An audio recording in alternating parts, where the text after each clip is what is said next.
Hello, and welcome to Charted, an astrology podcast. My name's James, and today we're going to talk about the fifth house in astrology. So, the fifth house is going to be the first house as we've been moving through the houses that is now on the western side of the chart. And I don't think I've really discussed this much. I haven't really mentioned it in the previous few episodes, but the same way that the first and the seventh house kind of split the chart between what's in the sky and what's below the earth, the fourth and the 10th are going to split the chart by what's on the eastern half and what's on the western half. Now, why that's important is because the two halves are going to differentiate, kind of, again, culminating at the angles, right? If we look at the midheaven and the IC for a second, the 10th and the 4th. What do you have? As you move from the first house and you move up through the sky towards the 10th, you're getting to kind of the highest point where things are most visible and then moving back down to where they set, right, at the western horizon. And so there's this kind of culmination point of kind of the peak of visibility, right? We haven't gotten to the 10th house yet, but for when we get there, now you know. And then as you go down below the earth, the fourth house, as we talked last week, kind of represents the depths of privacy. It's the most private point. And so the eastern and western horizons are kind of the midway in either direction. The fourth and the 10th house are going to have that same dynamic, but this time pointing towards what? The first and the seventh. The first being the house of self, right? So it's the most personal of the houses because it represents the me, right? The me of the chart.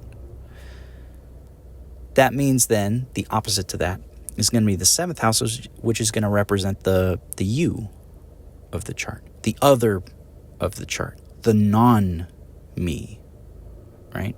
It's the other person. So the seventh house is dealing with something that isn't me, which means then that the fourth and the 10th are going to be those kind of midway points between myself and not myself. So that means then that the houses on the eastern side of the chart, right, moving towards the first house, are going to be much more personal in nature. They're going to have it's not to say they don't deal with other people, right? For sure, the 3rd and the 11th have a very strong, about other people in their significations, but it's more, they're personal in the sense of how they operate is very personal.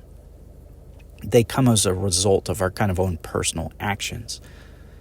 Whereas the houses on the western side, as we begin to move towards the 7th house, are going to represent kind of more other people-centric houses. There's going to be an element to them of needing other people to really get the full meaning of them, get the full significations. And we'll see this as we go along.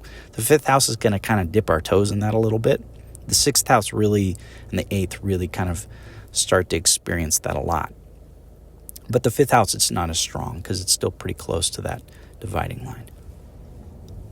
So, what else can we say about the 5th house then? Well, number one, it's below the horizon, right? As all the houses we've looked at so far have been. So it's still going to be a little more private. It's not about our public life. It's about our private life.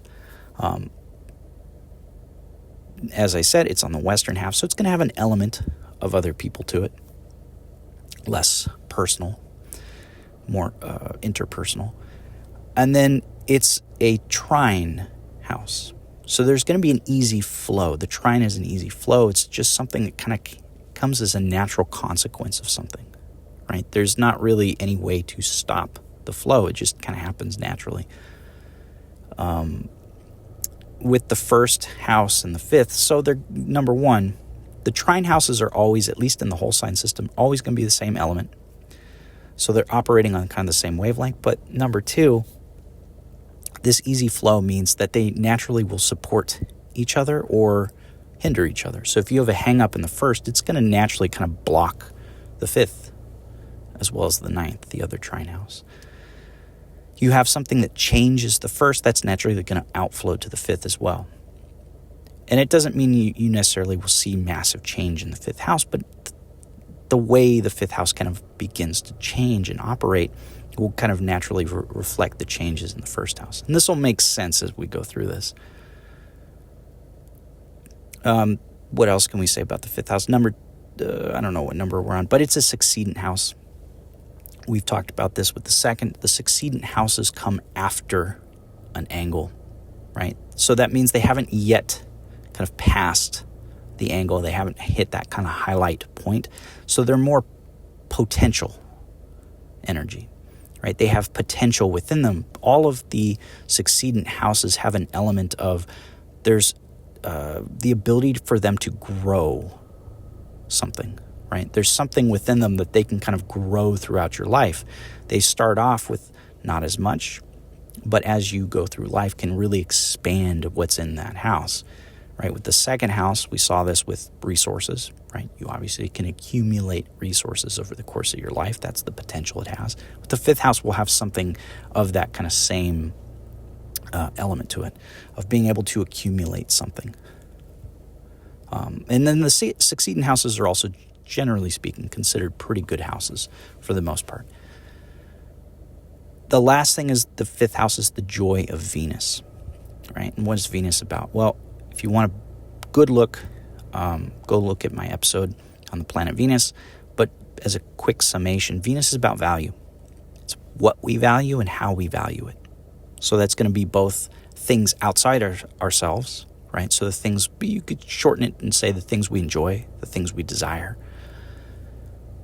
And then within ourselves, how we value ourselves and the things we value about ourselves, and naturally how we express that, right? Which is going to determine the way we tend to want to look, our sense of style, our sense of beauty, our sense of everything to do with that. Why? Because it's the way we kind of show off the value that we hold for ourselves. And value is something you also try to match with what you want, right? Be the thing you want to acquire. Think of it like a sports team. When you want to root for your favorite sports team, what do? You wear their gear, right? You go to the game, you wear their jersey of your favorite player, right? You don't go to the game and wear the jersey of the opposing team or some other team or something totally unrelated, right? No, you go wearing the jersey of the team you want to support, the one that you value, right? And so this is the same kind of thing with Venus. So what do we get when we put all that together then?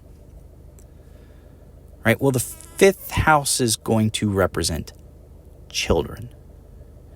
And this, after I just talked about Venus, might kind of seem like a weird stretch, but it's not just about children, but children is the ultimate expression of what this house is about. And it's kind of the main thing, at least in ancient times, that it was about. And I want to explain this very thoroughly because we're going to walk through the example of everything to do with children in the fifth, and it's going to show all the different areas of life that the fifth house actually touches. So let's unpack this. Why children?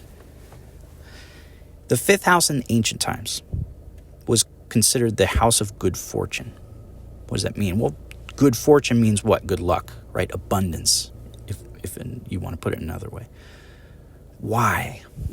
Well, because it was associated with children, and it's in a trine relationship to the first house, as we mentioned, and succeeding. So it got all the good kind of qualities. But why are children fortunate? Well, children kind of have a couple functions that they offer. But again, think of this in ancient times. Ancient times, we didn't have modern medicine, right? We didn't have the Industrial Revolution. Life was hard. And by and large, most people were farmers. Most of the world economics was oriented towards growing food so that humans could survive. And if you weren't a farmer, you were probably somebody who worked adjacent to that, building farm tools, selling it at the market, what have you. So most of the human economy was essentially oriented towards survival, which meant that people didn't have the ability to really rise above their station, so to speak, right? It was hard to acquire wealth because growing food is not something that really is a high wealth, and it never has been throughout the entirety of human history. It's never been a high wealth type of career. So if most of humans throughout history were farmers in some way, shape, or form, then most people didn't have a way to achieve wealth, or at least not grow it easily. So the number one way you could do that was to increase the size of your family. Why? Because people worked with their families. You passed on your family business to your family. Or I won't say family business, but if your father was a blacksmith, for instance, as your kid would grow up, you would teach him, hey, here's how to do the blacksmithing. And so you would keep this within the family, right, as things went on. You would show them the tricks, the techniques that you had learned throughout your time, right? And maybe from your father or from your mother. And so that's the way that things kind of worked.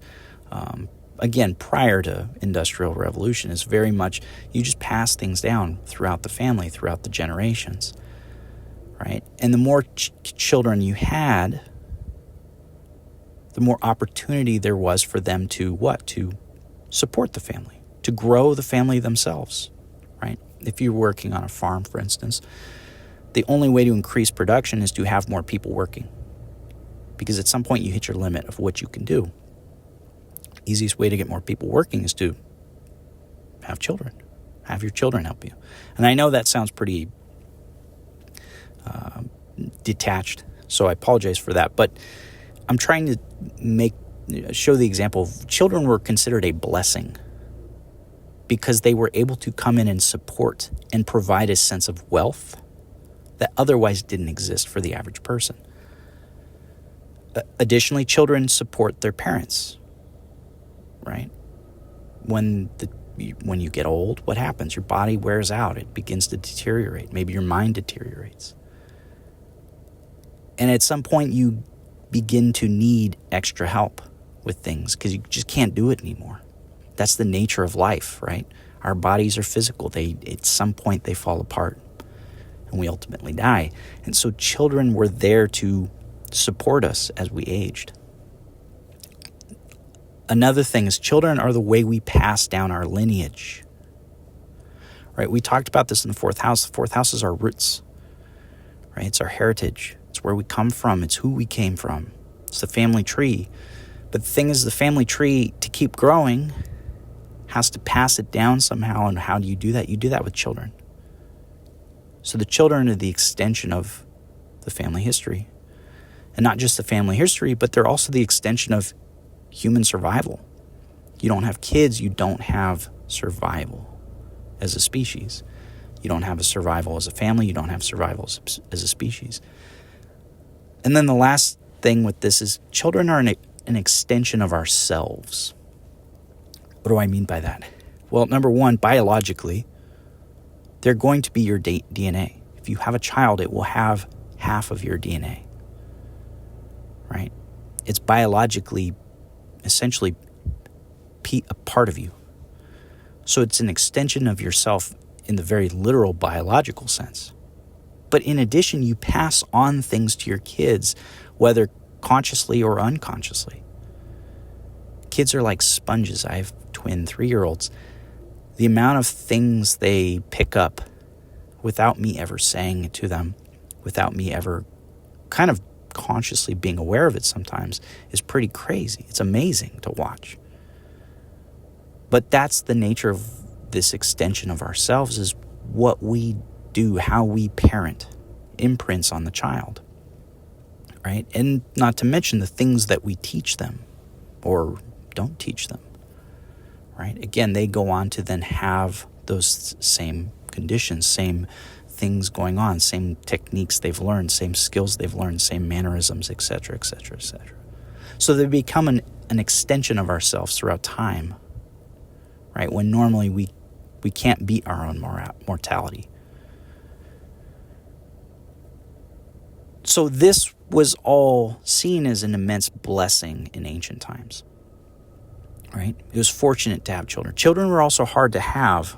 Not only is it hard to raise children, but back before modern medicine, childbirth was not a sure thing, right? It was risky, not just for the child, but also for the mother, right? She may die in childbirth. And in addition to that, because the world was a harsh place, it was common for children to die while they were young. It wasn't a sure thing they would survive to adulthood.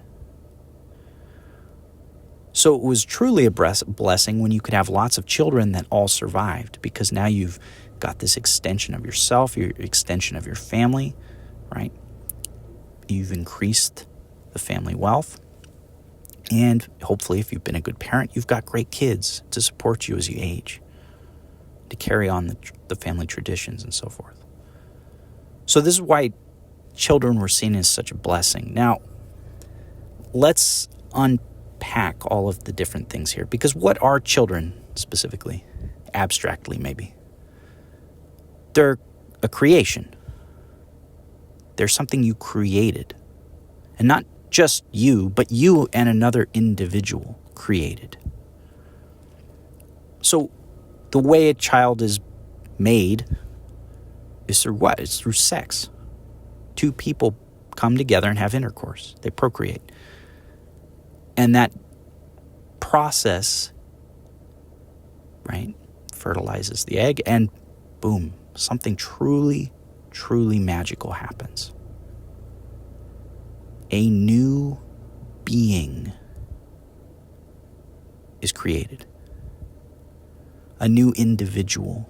Something that is truly and utterly unique is created and becomes a living being. And personally, I would say something that has a soul, has a spirit to it, has something more to it. Right? Every thing that lives reproduces in some way. But with humans, we have something to us that is unique, perhaps. At least we believe so. I'm of that belief personally. But the ultimate human creation is a child. Why? Because you created life. Right? That is something that is, in my opinion, very sacred. It's beautiful. It's magical. It is truly an incredible thing to create life. So the fifth house represents this creative process and this creative potential, right? As well as the creation itself. Why? Because the creation is a blessing. It's something that brings forth not only the extension of yourself, but it allows you to multiply what was.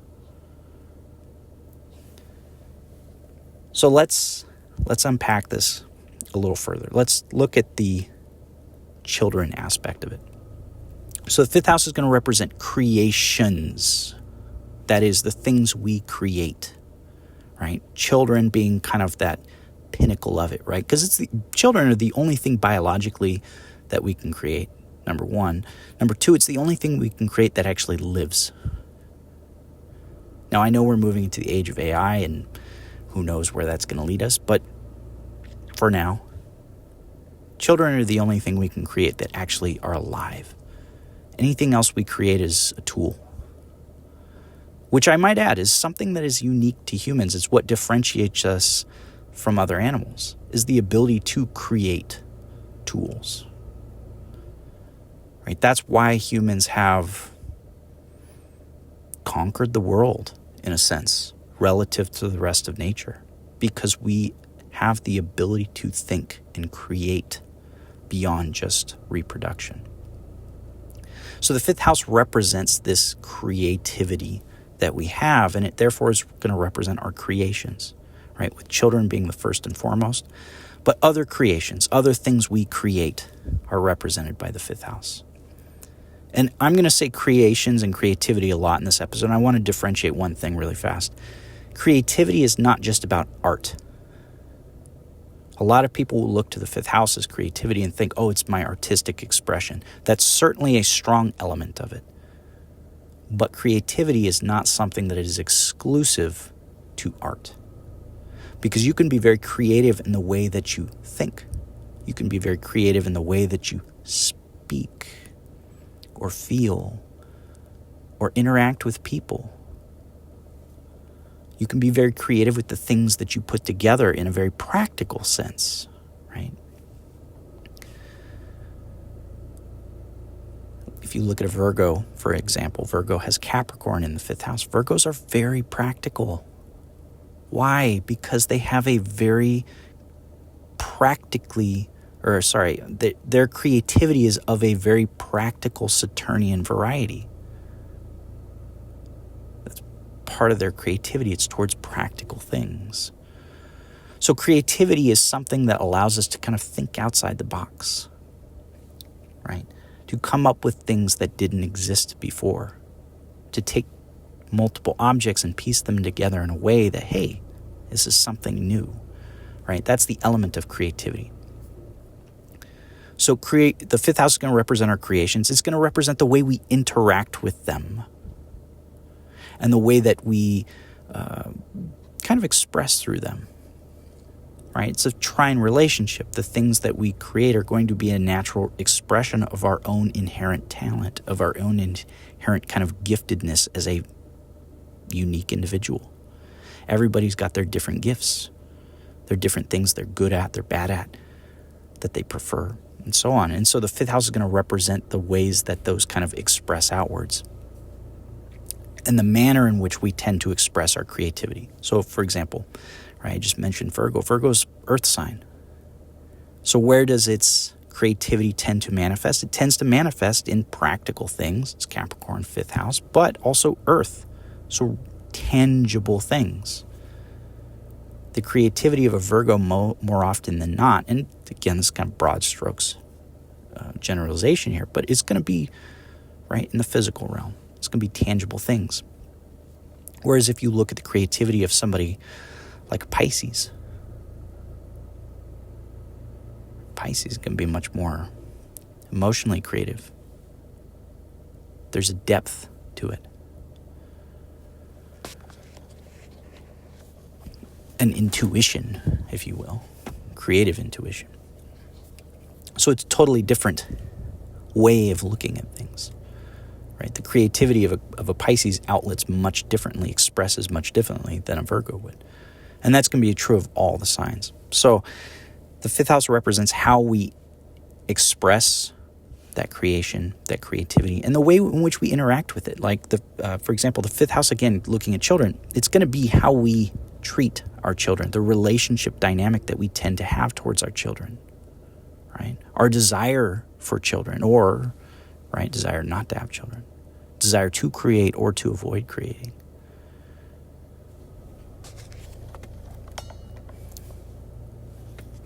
The 5th house is also going to represent then the ways in which we, I don't want to say raise our children, but kind of. Child raising is kind of 4th and 5th house thing, and you would want to look at the child's chart individually because that will give you a better picture of it. But 5th house is going to be how we go about that stuff. For example, why is Cancer rising so motherly? Right? Why are they so attached to their children? They have Scorpio in the 5th house. Right? What's Scorpio? Scorpio is intimate. So they have an intimate relationship with their creations, with their children. Right? They're going to watch over them. They want to get to know everything about them and keep a watchful eye. That's the Cancer way. So that's what we can see on the creations side. Let's go back to the actual creating side, the creativity part, right? And let's, again, we're going to use the aspect of children. How are children created, right? Sex. What is sex? It's a biological process, right? Where a male and a female come together and they, do the deed. And what happens? Then you have something that goes on and, right, if everything is successful, the female gets pregnant. And then you have a process that has to play out over a course of time. And then if everything goes well, the child is born. So there's a couple elements here that are going on. Number one, initially you have an activity that is pleasurable. It's fun. It feels great, or at least it should. Right? So creation, especially in the children's sense, initially is a fun thing. It's a pleasurable thing. There's an enjoyment that we can have for it, and it's something we can enjoy without actually having to create the child. So creation is not necessary to have the enjoyment of the thing, of the creative aspect. So the fifth house is going to represent then the things that we find pleasurable, not just sexually, but everything, right? Food that we enjoy, games, fun, right? All of the things that we find enjoyable, pleasurable, desirable, right? This is that Venus being in its joy here, the sensuality of Venus, right? Venus wants to feel good. Why? Because it's about the things we desire, things we value. So the fifth house is going to represent the things that we find pleasurable. It's the things that we find fun. And, again, looking back at the child process, sex requires two people. I guess in theory, you could do it alone. But in order to create the child, you need two people. Right? It's not a one-person activity. It's a two-person activity. So the implication then is that the fifth house in enjoyments also is going to be enjoyments with other people. So the fifth house is going to represent games and competition and contests and things that we do with other people for enjoyment, right? So it's not just about our own personal pleasures and preferences, but it's also about the things we do with other people, the games we play with other people, the enjoyments we have for other people, and our approach to those things.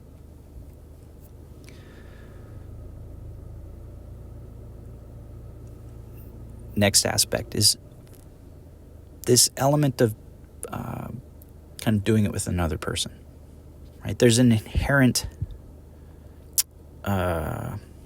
It's certainly intimacy is involved in sex, but it's intimacy, in my opinion, is more of an eighth house thing, and we'll discuss that when we get there.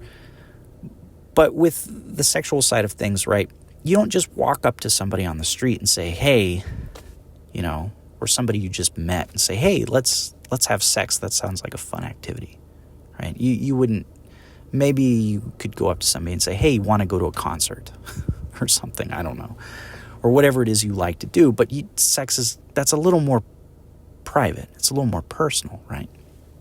So it's not something you can just do with a stranger the first time you meet them. Certainly that happens, but it's not the norm. Right? There's a certain kind of process that happens leading up to it. What is that process? It's romance, right? You get romantically inclined towards each other, towards the partner, and that kind of leads up to things. Now, obviously, biologically, we have hormones and everything else that kind of drives that stuff. And it's interesting that the process of creating a child is something that's pleasurable, and biologically, we're wired to kind of crave that, and so then, right, thankfully that allows us to keep the human race alive. Smart thinking on part of biology. But going back to what I was saying, romance, you romance people, right? Two people have a romance together. There's a passion that they have for each other that is prior to the romantic act.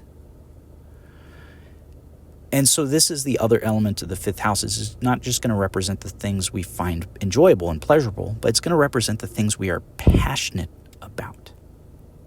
Because passion is going to drive you to enjoyment. It's going to drive you to seek out the thing that you want. And passions, the things we're passionate about, people notice that. And this is where the trine to the first house comes in. When we're passionate about something, we tend to prioritize it in our life, which means we're going to orient our life, ourself, around that thing. Whether it's a specific activity that we enjoy, maybe it's something that we feel strongly about, right? That would be more of a ninth house connection. But whatever it is, we're going to seek after the things we are passionate about. We're going to want to pursue them. We're going to want to be around them, whether it's a sports team, whether it's a philosophical pursuit, whether it's writing or some kind of art that you do. Whatever it is, right? Passion is something that's kind of a little deeper than just, hey, I'm having fun. But it's going to drive a lot of those activities, and a lot of times we have to experience some of those kind of more surface level things to figure out what our passions actually are.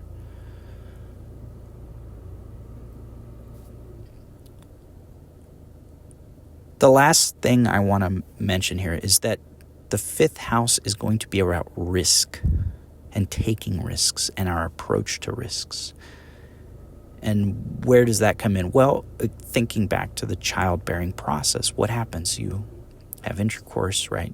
The egg is fertilized, and then you have 9 months where something is kind of growing inside the body. And that process is risky, first and foremost, for the mother, but second, for the child. All kinds of stuff can happen in pregnancy, right? It's somewhat fresh. I'm 3.5 years removed from that, almost 4.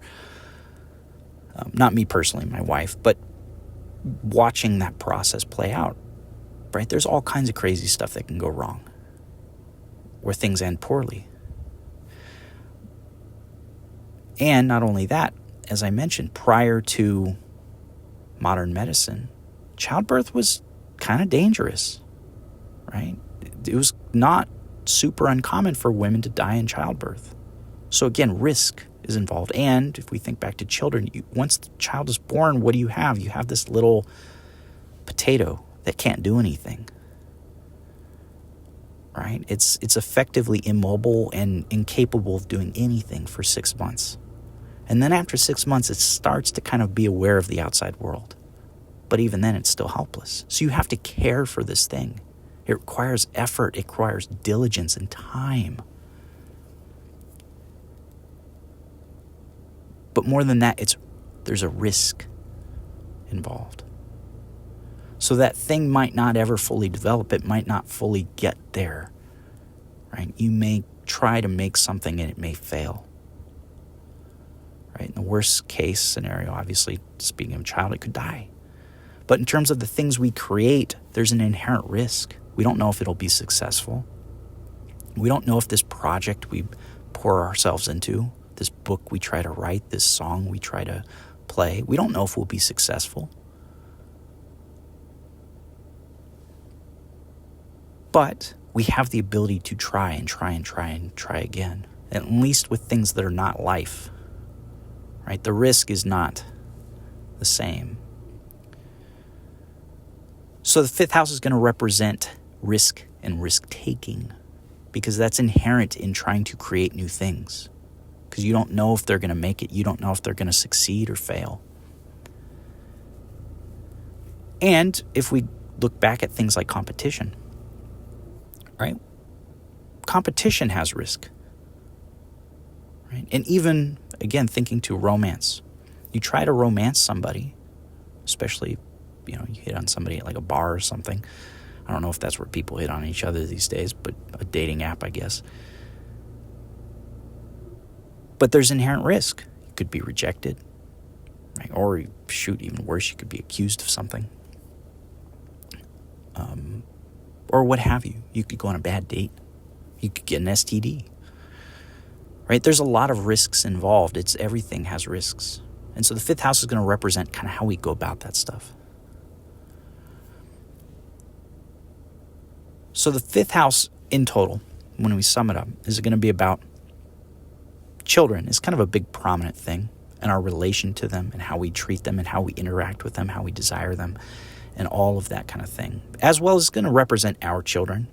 So if you have children, you'd want to look at your fifth house. That will kind of show you the transits to the fifth could show things going on with them. Although you'd still want to look at their charts. But it's going to represent our creations. And it's going to represent our passions and the things we find pleasurable and enjoyable. And it's going to show romance, right? The way we go about romance and the way we go about competition and fun, right? So it's all really good stuff by and large. Now, the fifth house, if you have kind of an afflicted fifth house like Saturn in the fifth, or Saturn, or the ruler of the fifth, really kind of banged up from some malefics, some harsh aspects, it's really not the worst thing. It just kind of tends to limit some of the more fun and enjoyable aspects of life a lot of times. It can make child difficulties troubling, unfortunately. But generally speaking, the fifth house is a really nice house, and it's filled with potential. Why? Because over the course of our lives, what do? We create. We produce something. And what we are passionate about, what we are capable of creating, producing, that's an extension of ourselves. And that goes back to that trine to the first house. So looking at the relationship of the fifth house to the other houses, let's look at that, and then we'll close down for the day. The fifth house, as I said, it's trine to the first. We've already kind of touched on that. But it's also trine to the ninth. And the ninth house is going to represent it's about growing ourselves. The ninth house is how we grow ourselves. It's about things that are kind of beyond the boundaries of who we are. So it's going to be things where we kind of learn or new things, right? Higher education are kind of our purpose in some ways. It's also going to be our belief systems to an extent, things like religion and stuff like that. It's our worldview. It's the stuff that shapes how we orient ourselves and how we look at the world and what we kind of see as our purpose within the world. And that makes sense. That's directly going to influence our enjoyments, right? Or the things we enjoy are going to directly influence, right, the things we believe. For instance, if we grow up in a religion that believes American football, right, is too violent, should not be allowed, you're probably not going to enjoy playing it if you're forced to in high school PE class. Right? I don't know any high school PE classes that forces people to play football, but just for the sake of the example, right? So that's kind of an awkward example of how that would flow together, but that's the nature of it, right? Our beliefs are going to influence our passions, and our passions are going to influence our beliefs, and so forth. The sign opposite to the fifth is going to be the 11th.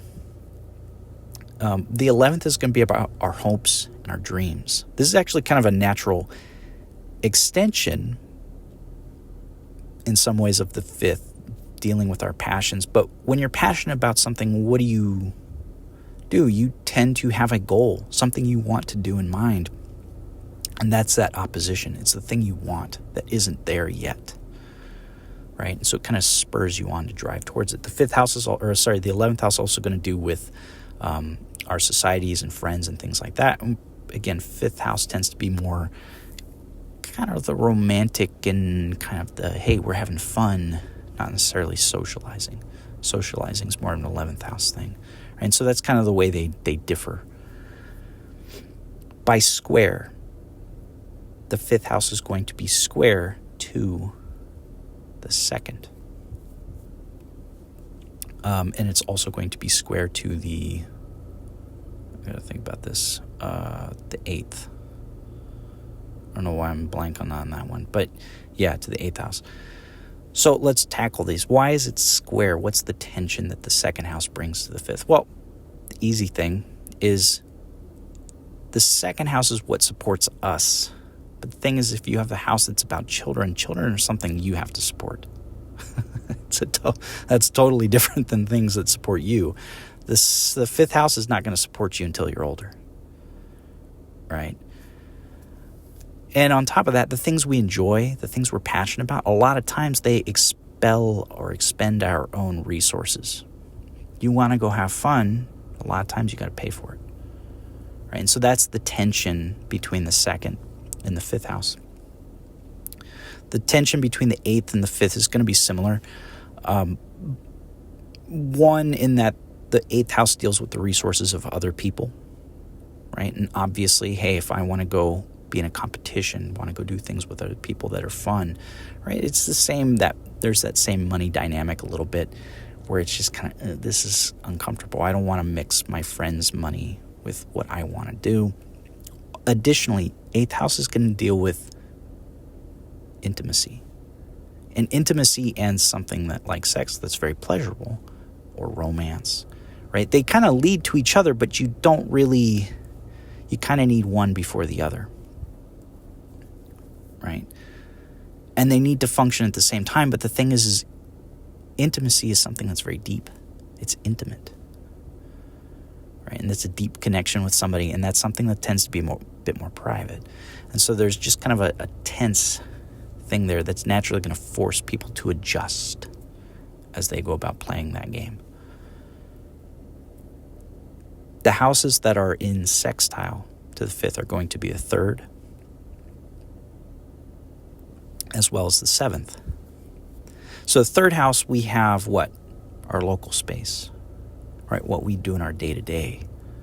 And the thing is we have fun. We have things we enjoy every day, right? We live in a day and age where we have time for that now. We don't have to spend from sun up to sundown laboring away in a field, right? Trying to grow food just so we can survive, right? Humans have progressed past that point now. So we have time, we have opportunity throughout our day to enjoy ourselves, right? Maybe not the whole day, maybe sometimes just a very small portion of it. And in addition, right, we can do things with other people. And our day-to-day is sometimes going to have risks that we have to take as well. So there's an opportunity between those houses, but it's not, right? It's not quite the same easy flow. Additionally, with the 7th house, what's the opportunity there? Well, that one's pretty straightforward, right? You want to have a child, you have to do it with somebody else, right? That's the nature of the 7th house. There's the opportunity, right? You have a close partnership with somebody. That gives opportunity for what? Obviously creating a child, but creating other things. Because the best creativity, the best creations come from the collaboration of people. That's why humanity has always seen massive advancements in technology and innovations when you have large societies together that weren't previously together, right? The more people that can come together, more ideas you have thrown into the pot, which leads to what? Creativity, creation, right? I take my ideas, you take yours, and we put them together, and man, we get something new. And so that's the natural sextile resonance that the 5th and the 7th have. The houses that are in aversion, right? Let's look first at the 4th house. 4th house is an aversion to the 5th. Why? Because it's the family. It's the home and the family, and then it's the kids. And kids have to be raised, right? Your personal pleasures and things like that, it's not really always going to jive with the family. And so there's just a natural kind of discomfort there. They're separate. They're not quite the same thing. The 6th house actually is kind of interesting in that it's a little more supportive in some ways. But the 6th house deals with servitude, serving other people. And certainly if you have children, that's something you have to do. But that's not really comfortable, if that makes sense. It's a very uncomfortable thing. But it's kind of the natural thing that has to happen when you have kids. The other houses that are in aversion are going to be the 12th and the 10th. Why is the 10th in aversion to the 5th, or what's that dynamic? Well, the 10th house is about your public life and what you do for fun, what you do romantically, the children you have. Those aren't really things that you want in your public life, right? Because they don't help you most of the time. They're not going to advance your career. They're not going to advance your public image. Maybe having children, maybe. But otherwise, they're not really a thing that really deals with that. They're just two very different things. So that's why there's this aversion there. Additionally, your public image and your career are not something that really helps, benefits, does anything with your children. if anything, it can kind of take away from that sometimes. The 12th house deals with isolation and the subconscious, deals with hidden things. And that's obviously very naturally disresonant with children and with creativity, right? And romance as well. The 12th house can be seen as a sexual house. It's called this house of hidden bed pleasures. I would say more often than not, it would deal with like things like affairs, at least from my experience. In terms of what I've seen, that would be the kind of relationship. But it's isolating, right? You're by yourself. It's not really with other people. And on top of that, it's dealing with the subconscious, which is something that's not really an active participant in how you deal with children. Now, I will say, having children certainly dredges up a lot of stuff. It's pretty wild what goes on there. And so that's one of the ways it kind of outlets, but it's not a direct path by any means. So that's the 5th house. Like I said, it's a very good house, generally speaking. Having a good 5th house will show typically very creative people. If not artistically creative, they're certainly going to be creative in some way, shape, or form. And as I said, we've looked at it. The 5th house is going to represent children, the way we interact with them. It's going to therefore represent creations, the things we create, as well as our creativity and our potential for that. It's going to represent our passions and how we express our passion in life and where we direct our passion, as well as the things we find pleasurable and enjoyable, and competitions and risks, and how we handle all of that. So that's the 5th house. Next week, we'll look at the 6th house. All right, we're going to immediately go from one of kind of the best houses, so to speak, to one of the hardest. So it's going to be an interesting jump. That's it for this week. I am a practicing astrologer, so if you're interested in a reading, I do birth chart readings, synastry readings. I can also do like a year ahead reading if you're looking for that. If you want a reading, though, reach out to me. My email is james@jdastrology.com. You can also just go to my website, jdastrology.com, and reach out to me there. So hope you enjoyed this episode, and thank you for listening. Have a great week.